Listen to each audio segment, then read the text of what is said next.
love Africans, one of few of the things that there's so many, but the few ones are, we know how to turn a piece of wood to gold.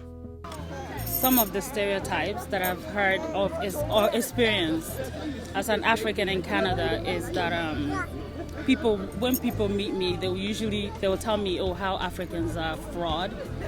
The biggest fraud wasn't done by Africans, you understand? So which is one thing that I could the word fraud is not even an African word, it's an English word, which means the first fraud didn't even happen in Africa.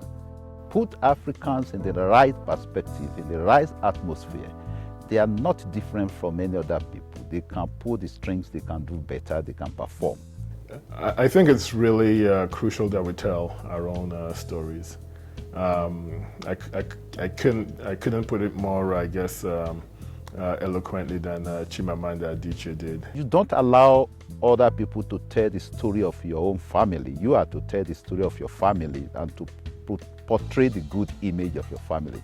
Many a times the story that has been told is a story of poverty, the lack, the energy gaps, the lack of infrastructure.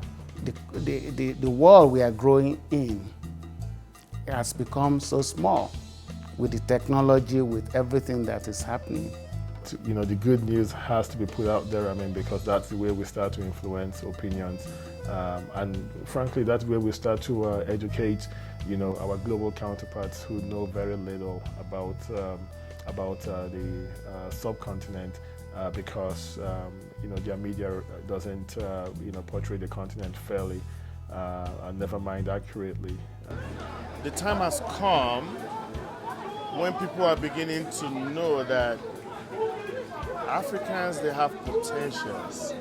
So this age and time, if we don't start telling our own success story, it might not come up in any form, or maybe nobody will hear about us and nobody will know what we have done.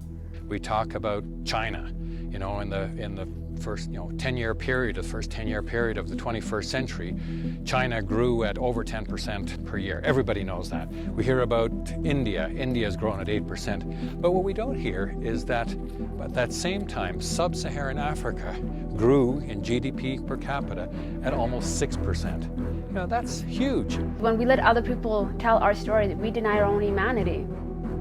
And to be human is to express yourself. And if you can't express yourself, then you're nothing but a tool to be used by others for their own selfish gains.